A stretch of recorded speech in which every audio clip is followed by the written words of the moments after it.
wrestling fans, thanks for clicking the dreaded D-Rose Report. I got a lot of news and some odd things went on between yesterday and today's report. Fans can purchase raffle tickets on Bubba the Love Sponge Show's website, BTLS.com, to benefit nonprofit organization Unity in the Community, while trying to win a special edition 2010 Chevrolet Hulk Hogan Camaro. Anyway, the winning ticket gets drawn on March 14th. Might be worth looking into. Bret Hart wrote the following on his Facebook regarding Jim Ross. He says, as far as WWE goes, all I can say is, where the heck is Jim Ross? He says, with everything that's transpired in my 3 appearances on Raw, it's too bad he hasn't been there to call it. He said, there's nobody can call it the way Jim Ross calls it, and that's the bottom line because I say so. Alright, before Raw went on the other day, by the way, dark match was Jack Swagger squashing a jobber and got the win after his gut-wrench powerbomb. And then Superstars, they taped Evan Bourne versus Primo, and Primo versus Chavo and Carlito, and Gail Kim versus Katie Lee. And after Raw went off, Sheamus got to the microphone, and after Raw went off the air and said that if Cena wants his WWE title, he can have it right now. Dark match ended up being John Cena defeating WWE Champion Sheamus by disqualification, so Sheamus retained it. Referee disqualified Sheamus for shoving him. Oh, you puss. Teddy Hart recently was suspended by the AAA promotion down in Mexico as he's always in some kind of difficulty. Teddy Hart is. Anyway, and it's possible that he won't be back either. It's said that among other things that happened against him, people are tired of him, hearing Teddy saying about Uncle Brett and all this crap in the Hart Dynasty. So I don't know whether it was just something else involved in that or not. Now here's some interesting things about WrestleMania 26 and the set that's going to be the new set in Arizona. Kind of some backstage stuff on this. The dome in the University of Phoenix Stadium will be open, just like WrestleMania 24, making it an open-air event. Over 15,000 miles of cable and wire will be ran through the stadium to light the ring, the stage, the entranceway.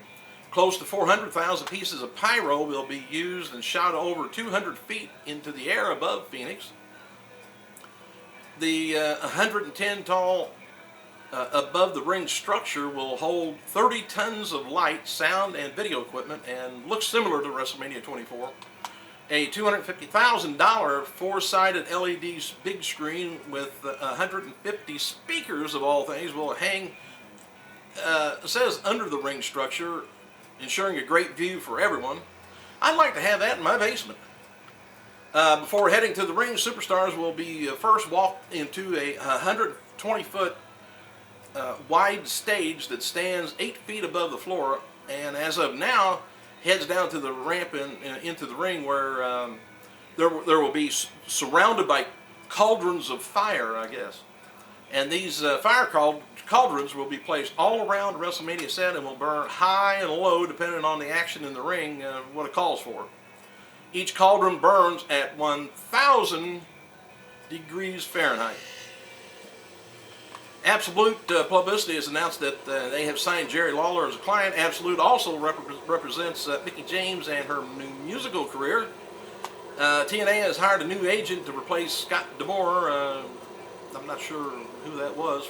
I think it could be Regal's buddy from, I forgot his name, from WWE. WWE also knew John Morrison Rock Star DVD is available in stores, I believe it was yesterday, February 16th. DVD can be also ordered at Amazon. Pope De Niro is #1 contender for the World Heavyweight title after winning the 8-card match the other night. After the match ended, the Pope came back to the ring, celebrated with fans, and they gave him a "You Deserve It" chant, which in TNA they give a chance, ridiculous chants sometimes. Alright, here's a charity that WWE diva Maria will be representing on NBC's Celebrity Apprentice, is Make-A-Wish Foundation. WWE website has confirmed that the ECW title is retired. There was speculation that last week maybe kept around as a mid-card draw for some pay-per-views. It looked like the idea was kind of shot down. So to keep with the Bret Hart storyline of Raw, WWE posted on their website that he has suffered a broken leg in addition to ligament and tendon damage. Don't tell nobody, but it's not true. He's all right. Not only did this is good. Not only did Ezekiel Jackson make WWE history last night by winning the final ECW match, but he now holds the world record for the shortest ECW title reign. From the moment the bell rang and the show went off the air, Ezekiel had the title for 2 minutes 59 seconds, beating the Sandman's previous record of 6 minutes 32 seconds. Hang on a second, let me shut this thing off.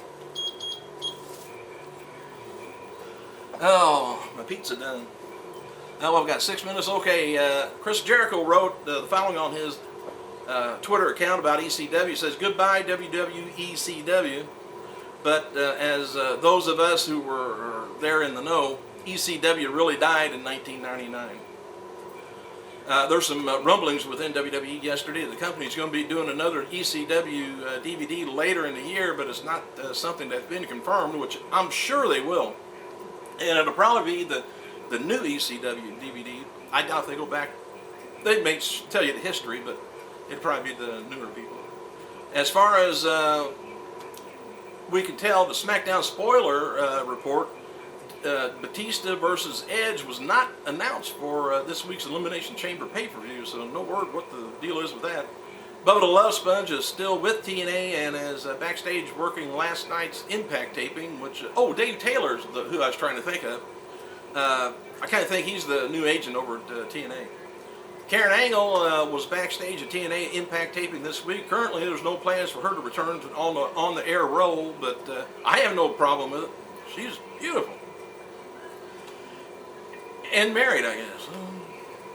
Latest word on Jeff Hardy is that contract waiting for him once he clears up his legal issues, indicating that he is not signed when it was reported last month that he did.